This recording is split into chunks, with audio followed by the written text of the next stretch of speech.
लहु डरहि न रन रघुवंशी।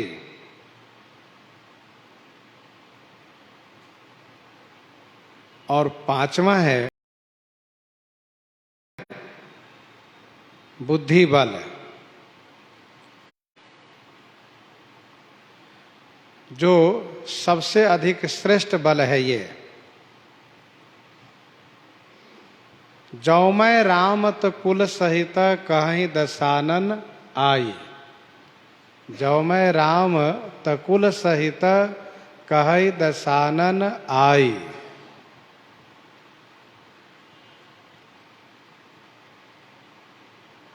इस प्रकार से ये पांच बल कहे गए हैं।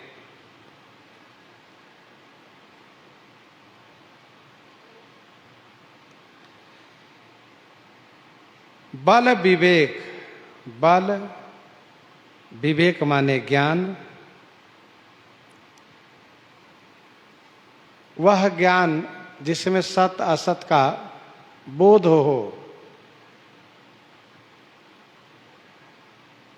उमा कहूँ मैं अनुभव अपना, उमा कहूँ मैं अनुभव अपना, सत हरि भजन जगत सब सपना। उमा कहूँ मैं अनुभव अपना, सत हरि भजन जगत सब सपना। ये विवेक। दम, दम कहते हैं इंद्रियों पर विजय पाना, इंद्रियों को अपने अधीनस्थ रखना। अर्थात इंद्रियों के अनुकूल हमें न चलना पड़े, बल्कि हम जैसा चाहें वैसा इंद्रियों का व्यवहार हो। अर्थात इंद्रियों पर विजय पाना, इंद्रिय जीत होना। विनय पत्रिका 104 पद में गोस्वामी जी ने इस संदर्भ में कहा कि जानकी जीवन की बलि जई हों, जानकी जीवन की बलि जई हों, चित कहे राम सिए पद परिहरी, अब न कहूँ चली जई हों। उपजी उर प्रतीति सपने हूँ, प्रभुपद विमुख न सुख पई हों। मन समेत या तन के वासिन यह सिखावन दई हों। मन समेत या तन के वासिन यह सिखावन दई हों। क्या यही कि श्रवणनि और कथा नहीं सुनी हो, रसना और न गई हो, रोकी हो नयन बिलोकत और ही, शीस ईस ही नहीं हो। ना तो नेह नाथ सो करी, सब ना तो नेह बहई हो, यह छर भार ताहि तुलसी, जग जाको दास कहई हो। यह छर भार ताहि तुलसी, जग जाको दास कहई हो।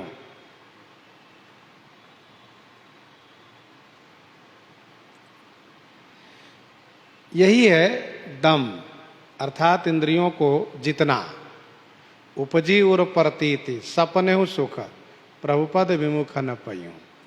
यह निश्चय हो जाए कि भगवान के बिना स्वप्न में भी सुख हमें प्राप्त नहीं हो सकता, और फिर सभी इंद्रियों को भगवान से जोड़ना चाहिए। श्रवण नहीं और कथा नहीं सुनी हो, रसना और न गई हो, रोकी हो नयन बिलोकत और ही, शीस ईस ही नहीं हो। इसको दम कहते हैं। बल विवेक दम।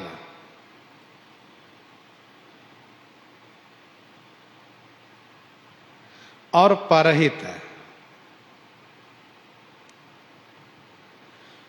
परहित का मतलब परोपकार करना है। यथाशक्ति परोपकार करना, ये सबसे बड़ा धर्म है। परहित सरिस धर्म नहीं, भाई पर पीड़ा सम नहीं अधमाई। परहित सरिस धर्म नहीं भाई। तो बल विवेक दम परहित घोड़े, क्षमा कृपा समता रज जोरे। क्षमा, कृपा और समता,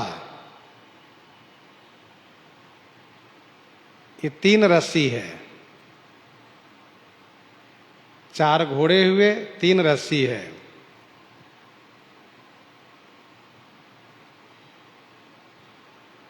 क्षमा किसको कहते हैं? क्षमा उसे कहते हैं कि दंड देने के सामर्थ्य रहते हुए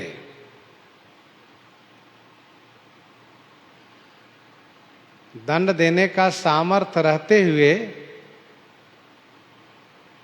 अपराधी को क्षमा कर देना, इसको क्षमा कहते हैं।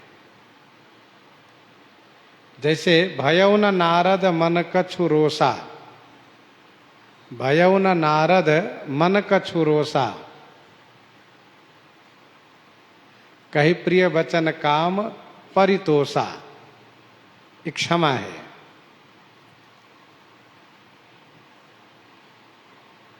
कृपा,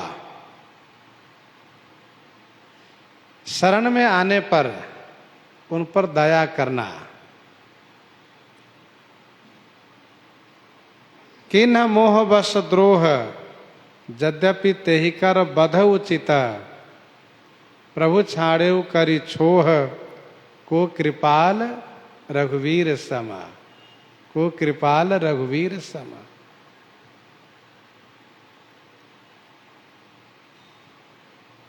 कृपा। अच्छा, विनय पत्रिका 221 पद में गोस्वामी जी ने ये कहा, नाथ कृपा ही के पंथ, चितवत दिनहो दिन राति, हो ही धौ के ही काल, दीन दयालु जानी न जाति। ये है कृपा। समता, समता का मतलब सब में समभाव देखना। समता का मतलब सब में समभाव देखना, एक जैसा देखना।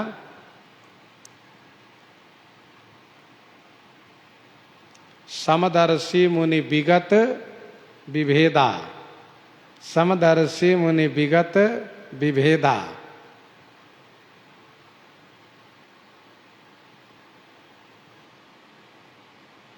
गीता जी के 5वें अध्याय के 18वां श्लोक में भगवान श्री कृष्ण ने कहा, विद्या विनय संपन्ने ब्राह्मणे गवि हस्तिनी, सुनी चैव स्वपाके च पंडिता समदर्शिना। सब में ईश्वर को देखना, सब में बराबर देखना। विद्या विनय संपन्ने ब्राह्मणे गवि हस्तिनी, सुनी चैव स्वपाके च पंडिता समदर्शिना। समदर्शन, समता कहते हैं, समभाव हो। ये तीन रस्सी है।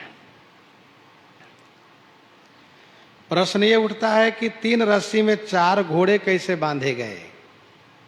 भाई, चार घोड़े के लिए चार रस्सी होनी चाहिए, तो तीन रस्सी में चार घोड़े कैसे बांधे गए? तो इसका समाधान यह है कि एक रस्सी में दो घोड़े बांधे गए हैं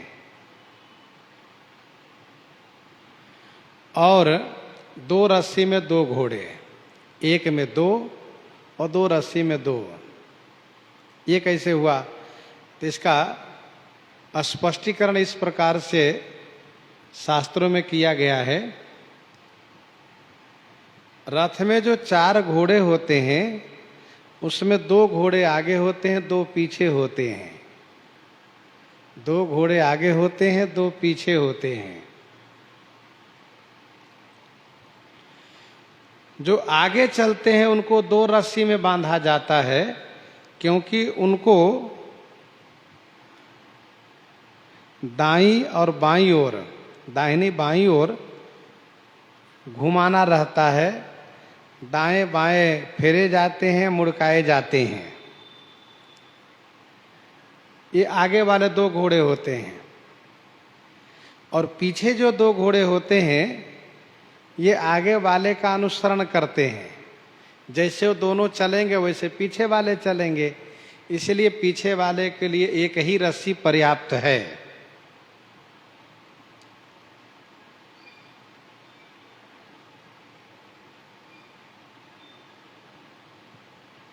पीछे वाले घोड़े को घुमाना नहीं पड़ता है, वो तो आगे वाले का अनुसरण करते हैं, आगे वाले के अधीन है।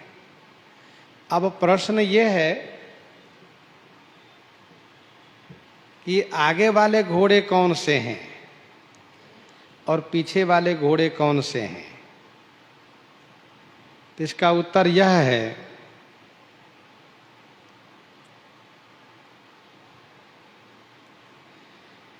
क्षमा रूपी रस्सी में बल रूपी घोड़े बांधे गए हैं जो आगे चल रहे हैं, और कृपा रूपी रस्सी में परहित रूपी घोड़े बांधे गए हैं। ये दो रस्सी से दो घोड़े आगे बांधे गए हैं, क्षमा से बल और कृपा से परहित। क्योंकि बल घोड़ा है तो ये क्षमा रूपी रस्सी के अधीनस्थ हैं। जिसके पास बल आवश्यकता से ज्यादा हो और उसके पास यदि क्षमा गुण नहीं है तो उसके द्वारा अनर्थ हुआ करता है, अनुचित हुआ करता है। बल रूपी घोड़े को क्षमा रूपी रस्सी के अधीनस्थ करना चाहिए, उसमें बंधा हुआ हो, जुड़ा हुआ हो, अर्थात बल रहते क्षमा करें। और परहित रूपी घोड़े को कृपा रूपी रस्सी में बांध के रखना चाहिए। परहित को कृपा के अधीनस्थ कर देना चाहिए। परहित तभी संभव है जब कृपा होगी, अंदर में दया भाव होगा, कृपा होगी। इनके ऊपर दया होनी चाहिए, ये जरूरतमंद है, इनको आवश्यकता ये चीज देनी चाहिए, इनको इस प्रकार से सहयोग करना चाहिए। तो ये कृपा रूपी रस्सी में परहित रूपी घोड़े जोड़े हुए हैं।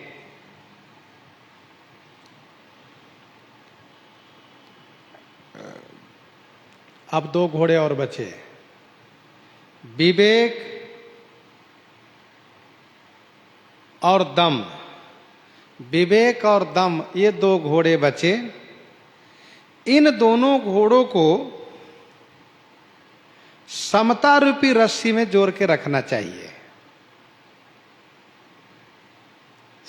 विवेक और दम घोड़े को समता रूपी रस्सी में बांध के रखना चाहिए। ये आगे वाले घोड़े के पीछे हैं, बल और परहित के पीछे हैं कौन? ये विवेक और दम। तो इसके लिए समता रूपी रस्सी की आवश्यकता है। समता के अभाव में ज्ञान और दम संभव नहीं है। समता के बिना ज्ञान और इंद्रियों को जीतना संभव नहीं है। इसीलिए समता रूपी रस्सी में इन दोनों घोड़े को, विवेक और दम को बांध के रखना चाहिए। भाई जब समता होगी तभी तो इंद्रियों को जीता जा सकता है। जब सब में ईश्वर के रूप में देखा जाएगा, जब समय भगवान को देखेंगे, सबको सम रूप में देखेंगे, तो इंद्रियां स्वतः शांत हो जाएगी, इंद्रियों पर विजय पाया जा सकता है। इंद्रियां क्षुब्ध तब होती है जब देखने में विषमता होती है, मैं हूं तुम हो, तब इंद्रियों में क्षोभ होता है। लेकिन जब मैं ही तुम हो, तुम ही तुम हो, यानी मैं हूं वही तुम हो, तुम हो वही मैं हूं, तो फिर जब इस तरह की बात है तो इंद्रियों में क्षोभ नहीं होगा, इंद्रियां अपने आप शांत हो जाएगी।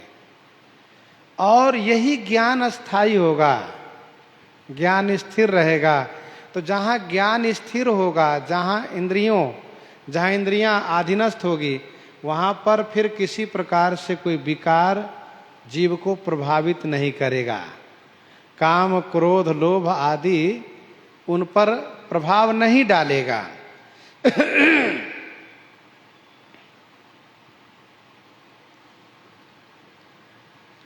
अब एक प्रश्न ये है कि जैसा कि भी आपने सुना कि बल, विवेक, दम, परहित, ये घोड़े हैं, अच्छी बात है।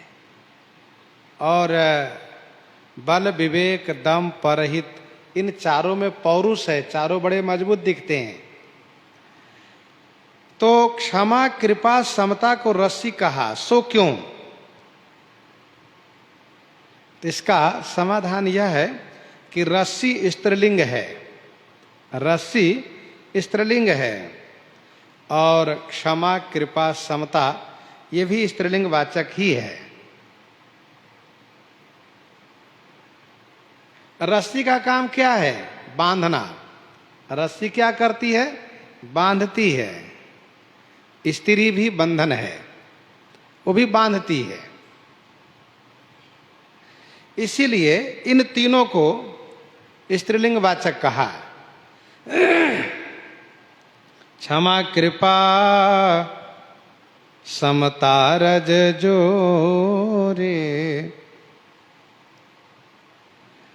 और धर्म का भी स्ववरण का बंधन माना जाता है।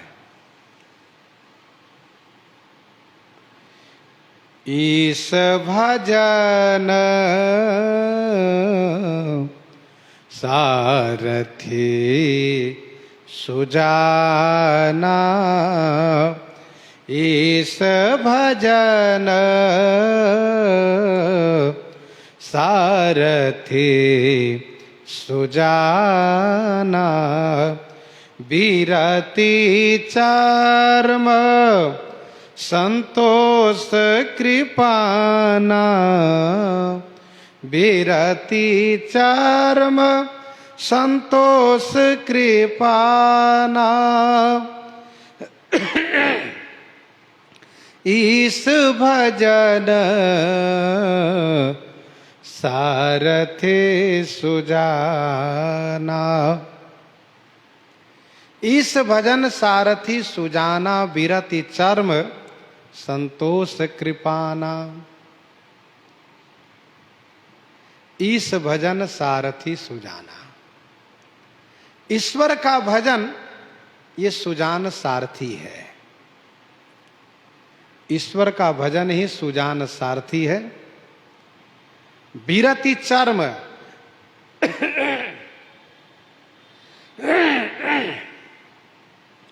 विरति माने वैराग्य ही, चर्म माने ढाल है, और संतोष कृपाना, संतोष ही कृपान है।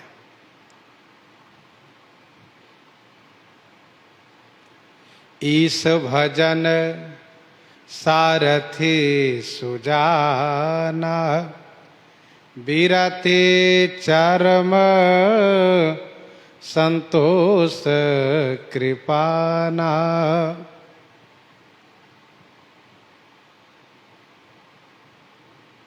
ईश्वर का भजन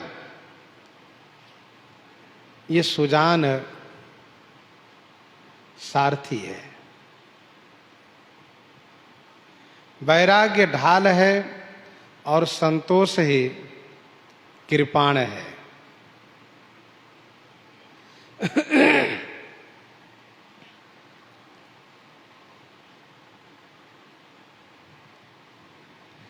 सारथी का काम क्या है? सारथी का काम है कि रथ को रथी के अनुकूल संचालन करें, रथ को रथी के अनुकूल संचालन करें।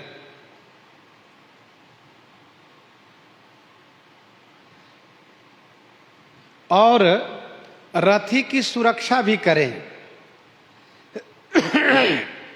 अर्थात स्वामी के मन के अनुकूल रथ को चलावें तथा असमय में व सर्वकाल में शत्रु से रथी की सुरक्षा करें। वैसे ही जो भक्त अपने ईश्वर को भजन करता है, इस भजन यहां पर इस भजन का मतलब समझना चाहिए, जिनके जो इष्ट देव हैं, जिनके जो इष्ट देव हैं, अपने इष्ट देव को अनन्य निष्ठा के साथ भजन करना चाहिए। यही उसके जीवन के लिए सारथी है। जैसे सारथी रक्षा करते हैं, शत्रु से बचाते हैं, वैसे ही भगवान के भजन करने से, ईश्वर के भजन करने से ईश्वर अपने भक्त की रक्षा करते हैं, उनको शत्रुओं से बचाव रखते हैं।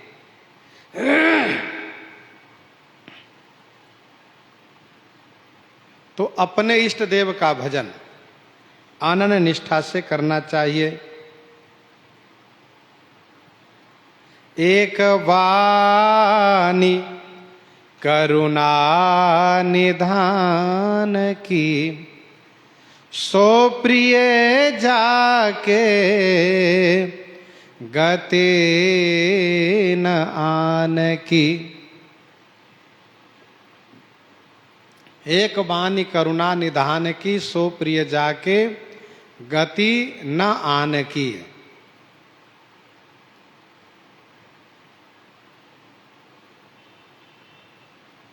ऐसी निष्ठा होनी चाहिए, अनन्य निष्ठा। 277 दोहावली में गोस्वामी जी ने लिखा, एक भरोसो एक बल, एक आस विश्वास, एक राम घन श्याम हित, चातक तुलसीदास, चातक तुलसीदास।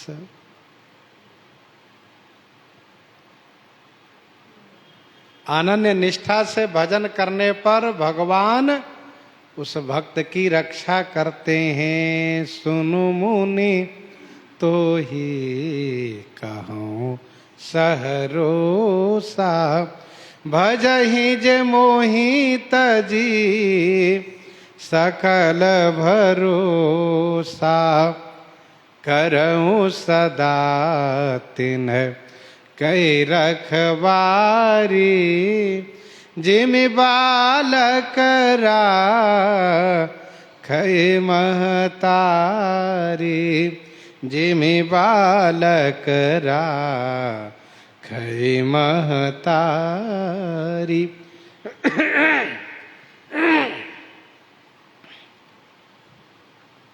देवर्षि नारद जी से प्रभु ने कहा, मुनि मैं प्रसन्नता पूर्वक आपसे कहता हूं, जो सभी आशाओं को छोड़ करके मुझे भजता है ना, मैं उनकी सब प्रकार से रक्षा करता हूं।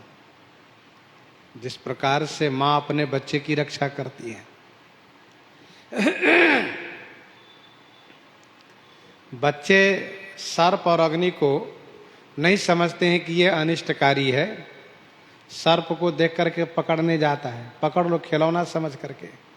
अग्नि को चमकता हुआ समझ करके पकड़ने जाता है बच्चा, माँ उससे बचा लेती है, रक्षा करती है। वैसे ही काम रूपी सर्प, क्रोध रूपी अग्नि से भगवान अपने भक्त रूपी बच्चे की रखवाली करते हैं।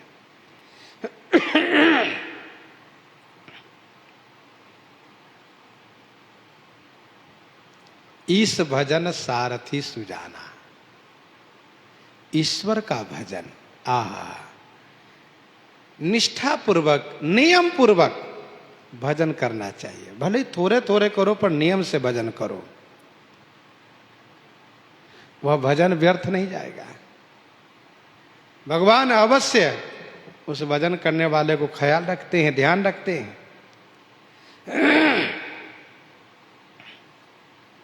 भगवान श्री कृष्ण के पास दुर्योधन और श्री अर्जुन दोनों पहुंचे सहायता के लिए।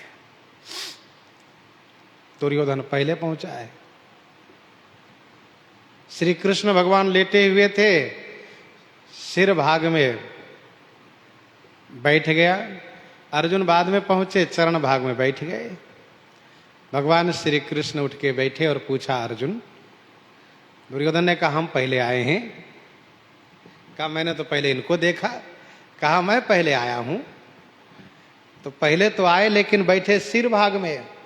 तो सिर भाग में बैठे तो सिर भाग में बैठे वाले को सोया हुआ व्यक्ति जब जगेगा तो उसको नहीं देखता है, चरण भाग में बैठे वाले को देखता है। भगवान श्री कृष्ण ने कहा अच्छा कोई बात नहीं, बताओ कैसे आना हुआ, दुर्योधन क्या चाहिए।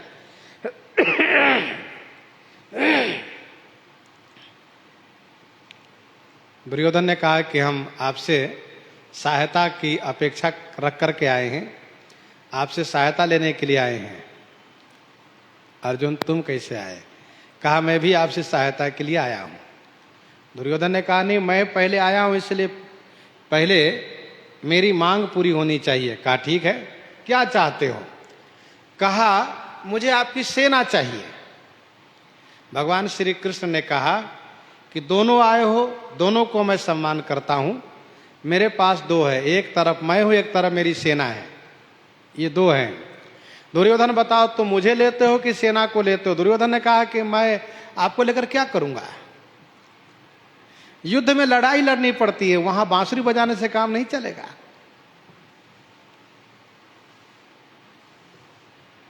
वहां पर बांसुरी बजाने से काम नहीं चले, वहां तो युद्ध करना पड़ेगा। इसलिए आपकी सेना चाहिए, वह जो नारायणी सेना वह मुझे दे दीजिए।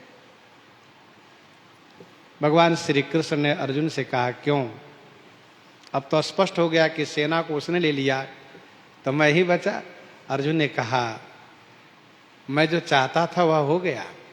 चरण पकड़ लिया अर्जुन। कहा अब आप मिल गए, बस मुझे आप चाहिए था, मुझे आप ही चाहिए, सेना आपकी नहीं है।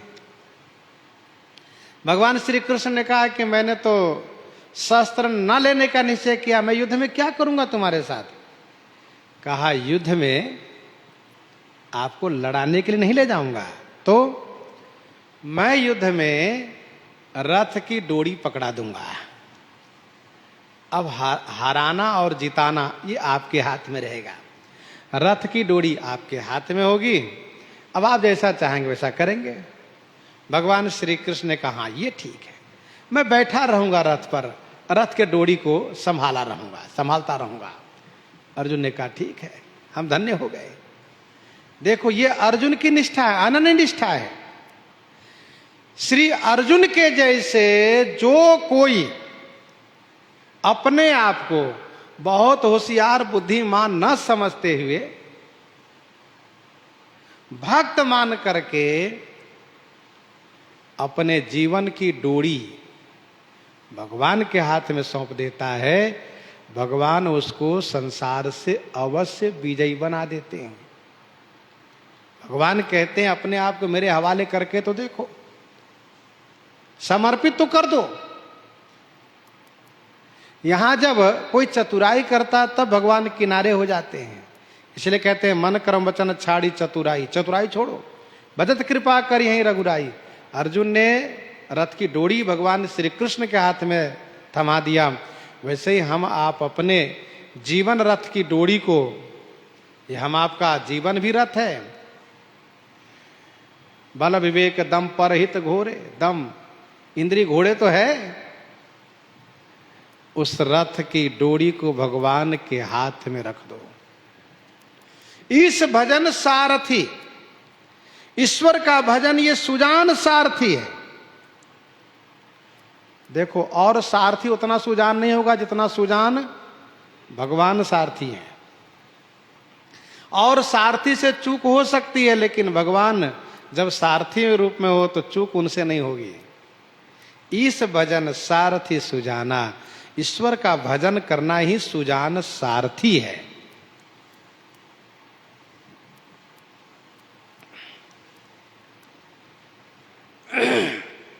अब सारथी तो भगवान को बना लिए, लेकिन इसके बाद भी भाई लड़ना स्वयं को है, लड़ना तो पड़ेगा, युद्ध तो करना पड़ेगा।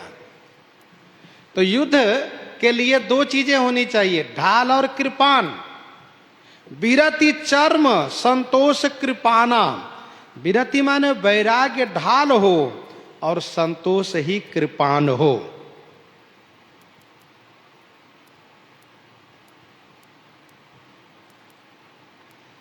तो इस भजन सारथी सुजाना है। भगवान का भजन करिए तो भगवान अपने चापक के भक्त की रक्षा स्वयं करते हैं, उनके धर्म का निर्वाह करते हैं और उस भक्त के उस लक्ष्य तक पहुंचाने में सहयोग करते हैं, सहायता करते हैं।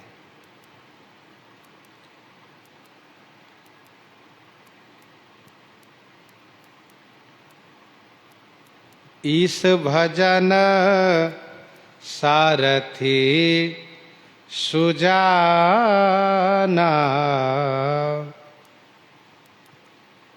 विरति माने वैराग्य, ये ढाल है। ध्यान दीजिएगा, गैड़ा एक पशु होता है, गैड़ा एक पशु होता है, उसका चाम बहुत मजबूत और मोटा होता है। उसी के चाम को लोहे अथवा लकड़ी पर मढ़ दिए जाते हैं।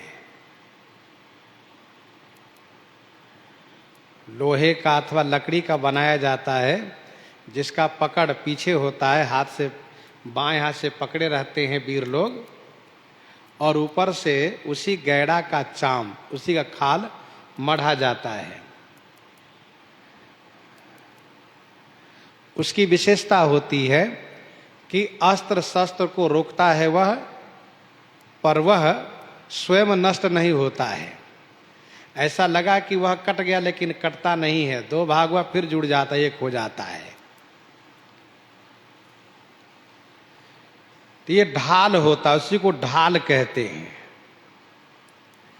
बाईं हाथ में उसको पकड़ के रखते हैं वीर लोग, उससे सामने वाले शत्रु के प्रहार को रोकते हैं, चाहे भाला हो, बाण हो, तलवार हो, कुछ भी प्रहार किया जा रहा हो तो उसे रोक लेते हैं। और दाहिने हाथ में कृपान व तलवार लिए रहते, जिससे मारते हैं। तो विरति चर्म संतोष कृपाना।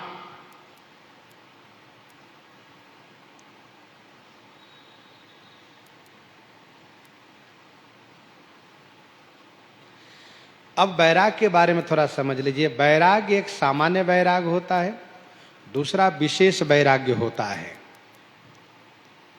सामान्य वैराग्य उसे कहते हैं, जानिए तब ही जीव जग जागा, जानिए तब ही जीव जग जागा, जब सब विषय विलास विरागा।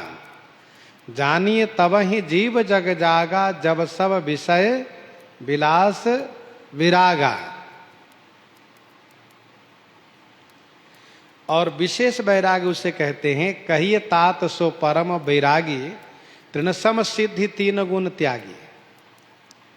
देखो, घर परिवार को त्याग कर देना, घर परिवार को त्याग कर देना, ये सामान्य वैराग्य है। और विशेष वैराग्य उसको कहते हैं कि हमको स्वर्ग भी नहीं चाहिए, ब्रह्मलोक भी नहीं चाहिए, शिवलोक भी नहीं चाहिए, हमें तो केवल श्री राम जी चाहिए, बाकी कुछ नहीं चाहिए। अर्थात कोई सिद्धि नहीं, कोई प्रसिद्धि नहीं, कोई सिद्धि नहीं, कोई प्रसिद्धि नहीं, कोई महिमा नहीं, कोई प्रभुता नहीं, बस केवल हम दासानुदास हैं, ठाकुर जी के चरण के सेवक हैं।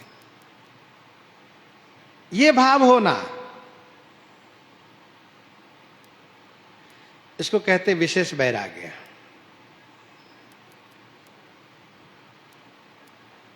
केवल घर परिवार छोड़ देने से काम नहीं चलने वाला है।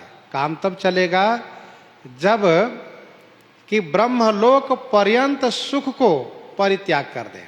हमें कुछ चाहिए ही नहीं, श्री राम जी के सिवा कुछ नहीं चाहिए। रमा विलास राम अनुरागी, तजत बमन जे में जन बड़ भागी।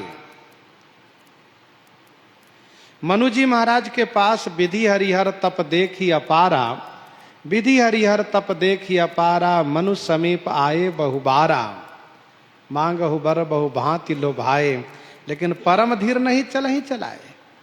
श्री भरतलाल जी का परम वैराग्य है। भरत ही होई न राजमद, विधि हरिहर पद पाई, कबहु की काजी सी करनी, क्षीर सिंधु बिन साई। तो वैराग्य प्रबल हो वही ढाल के काम करता है। जैसे ढाल शत्रु के प्रहार को रोकता है, वैसे ही वैराग्य संसार रूपी शत्रु के प्रहार को रोकता है। संसार में तमाम प्रकार के प्रलोभन दिए जाते हैं। अमुक कार्य करिए, अमुक चीज की प्राप्ति होगी, ये चीज मिल जाएगा, वो चीज मिल जाएगा, और तमाम प्रलोभन होगा, ये पद प्रभुत्व मिलेगा, इतना मान सम्मान होगा। लेकिन जब वैराग रूपी ढाल मजबूत है, मुझे कुछ नहीं चाहिए, उसी पर रोकते जाइए। फिर भी शत्रु यदि प्रहार कर रहा हो तो वैराग रूपी ढाल पर रोकें और संतोष रूपी कृपान से मारें। संतोष कृपाना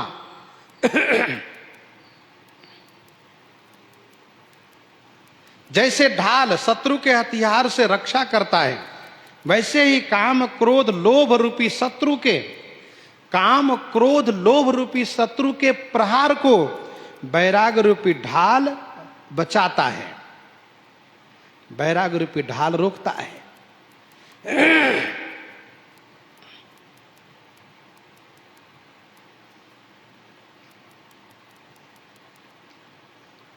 क्रोध आया, परुष वचन, काम हुआ, स्त्री का प्रभाव, लोभ हुआ, जो चाहना हुई, इसको वैराग रूपी ढाल रोकता है कि नहीं नहीं, मुझे कुछ नहीं चाहिए।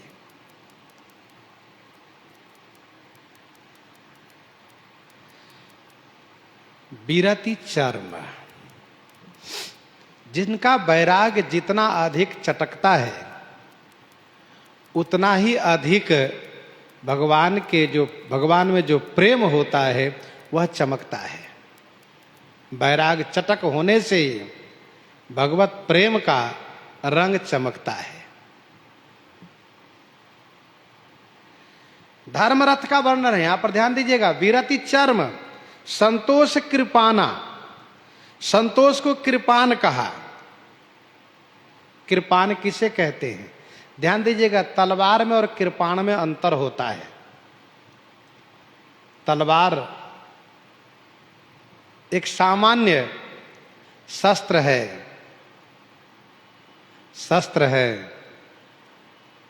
जिसमें एक ही धारा है, एक ही धार है।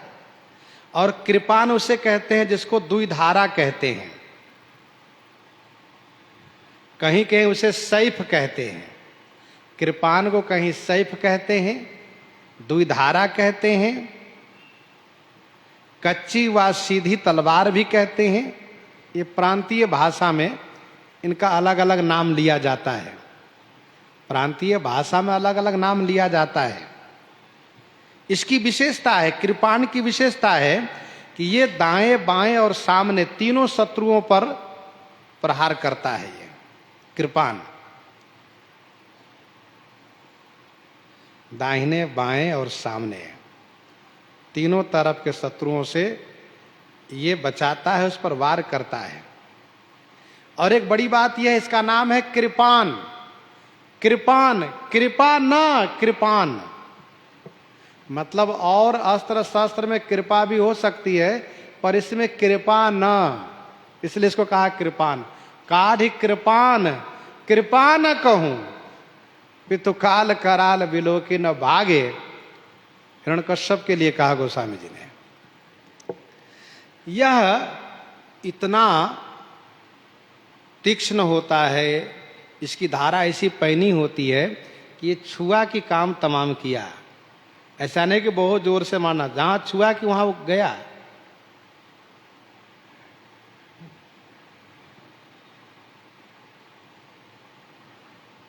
काम, क्रोध, लोभ रूपी शत्रु ये दाहिने बाएं और सामने के हैं। काम बाएं के शत्रु हैं, काम वाम भाग के शत्रु है, बाईं ओर के शत्रु है।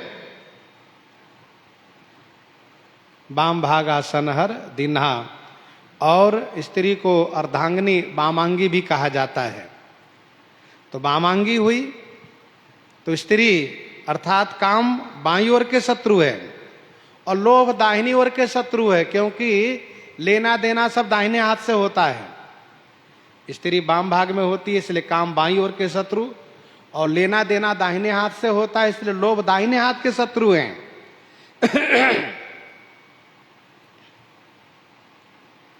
दाहिने हाथ से। और क्रोध सामने के शत्रु है। क्रोध कहाँ के शत्रु है? कहा सामने का। तब शिव तीसर नयन उघारा, चितवत काम भयो जड़ी छारा। काम वाम भाग के शत्रु है, लोभ दाहिने भाग के शत्रु है, और क्रोध सामने के शत्रु है। जिन पर नाराजगी हो वह सामने हो तो और रोष प्रकट होता चला जाता है। वो यदि हट जाए, वो न रहे, तो क्रोध अपने आप ठंडा हो जाता है। इसलिए क्रोध सामने का शत्रु है। तब लंकेश क्रोध उर्छावा, तब लंकेश क्रोध उर्छावा, गरजत तरजत सन्मुख धावा। ये सामने का शत्रु है। तो ध्यान से सुनिएगा, काम वाम भाग के शत्रु है, लोभ दाहिने भाग के शत्रु है, क्रोध सामने का शत्रु है। और तीनों के प्रहार को वैराग रूपी ढाल से रोकना है, और संतोष रूपी कृपान से इन तीनों को मारना है।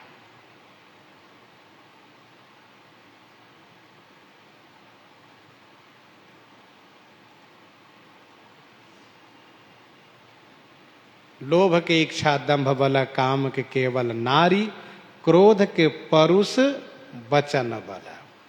ये तीन स्पष्ट हो गए। लोभ के इच्छा दंभ बल, लोभ में इच्छा होती है, दंभ होता है, व्यक्ति बनता है, अपने आप को बनता है, दिखाता है कि हम ठीक है। तो लोभ के इच्छा दंभ बल, काम के केवल नारी, क्रोध के परुष वचन बल, मुनिवर कहें विचारी। इन तीनों को संतोष रूपी कृपान से मारा जा सकता है। बिनु संतोष न काम न साही, बिनु संतोष न काम न साही, काम अछत सुख सपने हो नाही। काम को किसने मारा? संतोष ने। संतोष हो गया, संतोष रूपी कृपान से उस पर मार दिया गया। मन में संतोष हो गया, हमें नहीं चाहिए।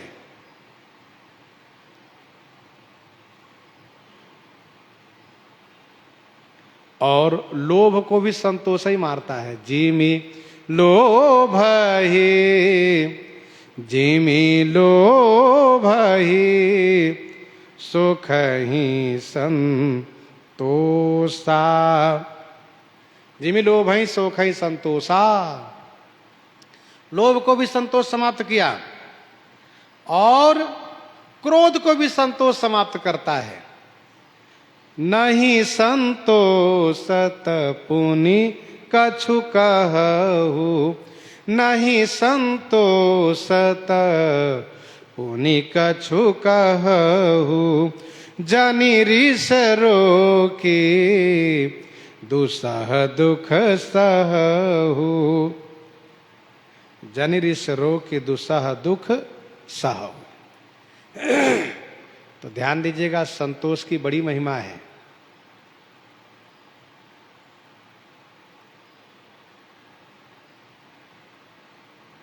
गजधन रथधन बाजी धन, गजधन रथधन बाजी धन और रतन धन खान। जब आवे संतोष धन, सब धन धूरी समान। भगवान की अतिशय कृपा हो जाए, जब मन में संतोष हो जाए, बहुत हुआ, जीवन में बहुत कुछ प्राप्त किया, बहुत कुछ देखा, अब कुछ नहीं, अब केवल राम राम सीताराम सीताराम करना है, अब भाई जीवन संवारना है। तो ये संतोष धन आने के बाद फिर सब धन धूरी समान, सब धन धूल के समान है। संतोष आने पर मन में विचार आता है कि भाई कुछ साथ तो जाएगा नहीं, जब किसी के साथ कुछ नहीं जाता मेरे साथ क्या जाएगा। और हम इतना परेशान है, कभी क्रोध से, कभी काम से, कभी लोभ से, क्यों परेशान है, कुछ तो साथ नहीं जाने वाला है। तो संतोष की बड़ी महिमा है, इसलिए कहा विरति चर्म संतोष कृपाना। बैराग ढाल है, संतोष कृपान है।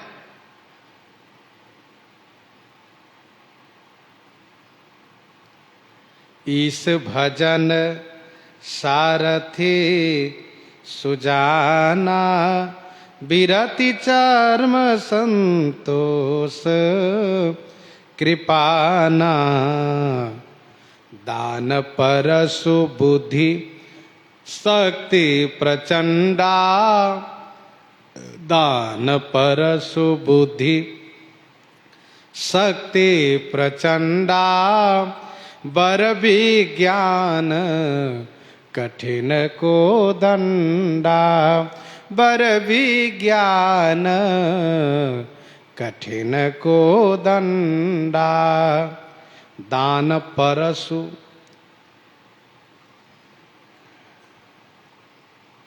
भगवान श्री राम जी कहते हैं विभीषण जी, जिस रथ से जय की प्राप्ति होती वो रथ दूसरा है।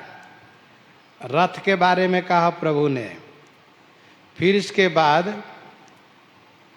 रथ के घोड़े को, रस्सी को कहा, फिर सारथी को कहा और ढाल कृपान को कहा। अब कहते हैं कि और भी हथियार रथ पर रखे हुए। क्या हथियार है? जब रथ है तो रथ पर केवल ढाल ही कृपान नहीं, और भी है। वो अस्त्र शस्त्र क्या है?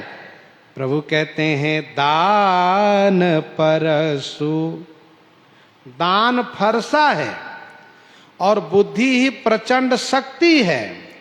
बर विज्ञान, बर माने श्रेष्ठ विज्ञान, ये कठिन को दंडा। बर विज्ञान कठिन को दंडा। दान परसु बुद्धि शक्ति प्रचंडा। दान क्या है? फरसा। फरसा आप समझते होंगे, श्री परशुराम जी के हाथ में फरसा है। परशुराम जी के फरसे की प्रसिद्धि है।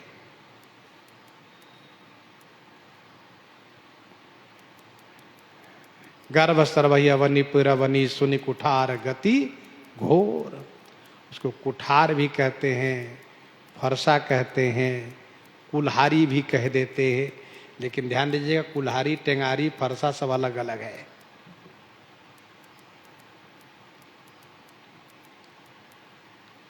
दान परसु,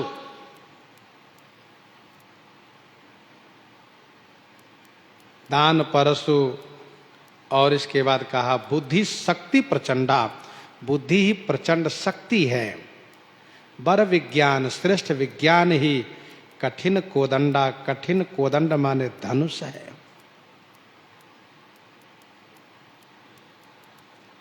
दान, दान की बड़ी महिमा गाई गई है। देखो भाई, यथाशक्ति सबको दान करना चाहिए। सामान्य दान ये है कि भूखे को भोजन दो, प्यासे को पानी पिलाओ। ये दान सामान्य रूप से प्रचलित है, प्रसिद्ध है। इसको लोकदान कहते हैं, अन्न जल का दान करना।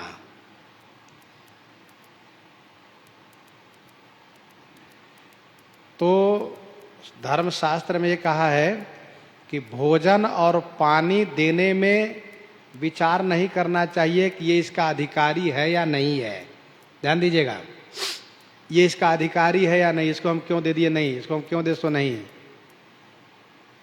भोजन और पानी दान देने के संदर्भ में कोई विचार नहीं होना चाहिए, लेकिन विशेष दान देने में पात्र का विचार होना चाहिए।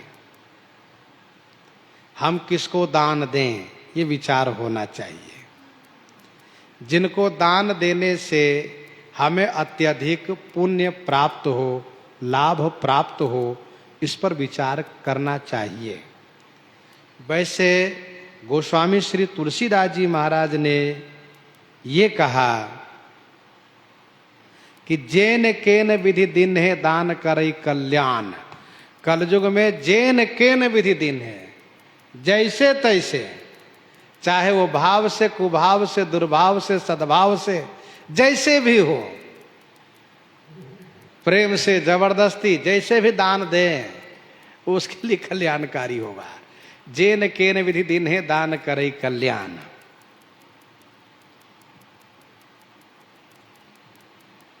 और सभी दानों में, दान तो भूमि दान है, कन्यादान है, स्वर्ण दान है, मणिदान है, गौ दान है, अनेक प्रकार के द्रव्य का दान है, कपड़े का दान है, लेकिन सभी दानों में सबसे श्रेष्ठ दान है अन्नदान। कलयुग में अन्नदान सबसे श्रेष्ठ दान माना जाता है, क्योंकि अन्नदान अरु रस पीऊखा।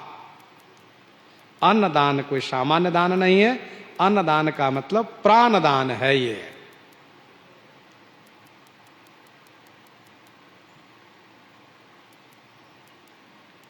तो लोक में ये सब दान देना चाहिए, और परलोक के लिए अभय दान देना चाहिए। परलोक के लिए अभय दान देना चाहिए। विनय पत्रिका 203 में गोस्वामी जी ने लिखा, विनय पत्रिका 203 में गोस्वामी जी ने लिखा कि द्वादशी दान देहु अस, द्वादशी दान देहु अस अभय होई त्रैलोक। ये परलोक दान है। द्वादशी दान देहु अस अभय होई परलोक। हमारे गुरुजी महाराज कहा करते थे कि साधु को संकल्पित दान न देना चाहिए न लेना चाहिए। साधु को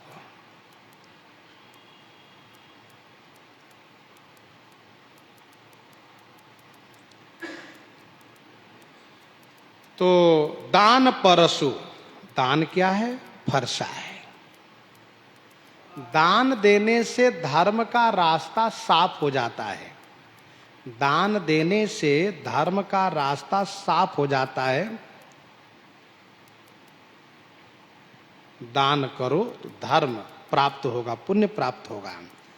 बाबा सो लूनिए लहिए जो दिन्हा। भाई खेत में जो बोओगे वही काटोगे। बाबा सो लूनिए लहिए जो दिन्हा। दान से पाप कटते हैं। दान करने से पाप कटते हैं। केवल लेना ही नहीं चाहिए, देना भी चाहिए। दान करना चाहिए, इससे पाप कटता है। ऐसा कर्म विपाक और धर्म शास्त्र में लिखा है। जैसे फरसे से वृक्ष को काटा जाता है, कुल्हाड़ी से फरसे से वृक्ष को काटा जाता है, वैसे ही इनसे पाप कटता है। फरसा है तो पाप रूपी पहाड़ को, पाप रूपी वृक्ष को काटकर रास्ता साफ कर सकते हैं। तभी तो रथ आगे चलेगा। क्योंकि रथ के मार्ग में पहाड़ और वृक्ष दोनों अवरोध करते हैं। ये पाप को वन कहा और पहाड़ भी कहा। विनय पत्रिका 96 पद में गोस्वामी जी ने लिखा, विनय पत्रिका 96 पद में गोस्वामी जी ने लिखा, तौ क्यों कटत सुकृत नखते मोपई, तौ क्यों कटत सुकृत नखते मोपई, विपुल वृंद अघ बन के, विपुल वृंद अघ बन के। तो दान परशु बुद्धि शक्ति प्रचंडा, बुद्धि ही प्रचंड शक्ति है, और बर विज्ञान कठिन को दंडा। इसके बाद तर्कस क्या है, बाण क्या है, कवच क्या है, इन सभी को स्पष्टीकरण श्री राम जी किए हैं। अब समय को ध्यान में रखते हुए प्रसंग को यहीं पर हम आप हृदयांगम करते हैं, इस निवेदन के साथ कि हम लोग अब 2 दिन हम अपने गोस्वामी श्री तुलसीदास जी महाराज की जयंती तिथि उत्सव में सम्मिलित होने जा रहे हैं। और कली पावना अवतार प्रातः स्मरणीय पूज्यपाद गोस्वामी श्री तुलसीदास जी महाराज को हम लोग नमन करते हैं, प्रणाम करते हैं।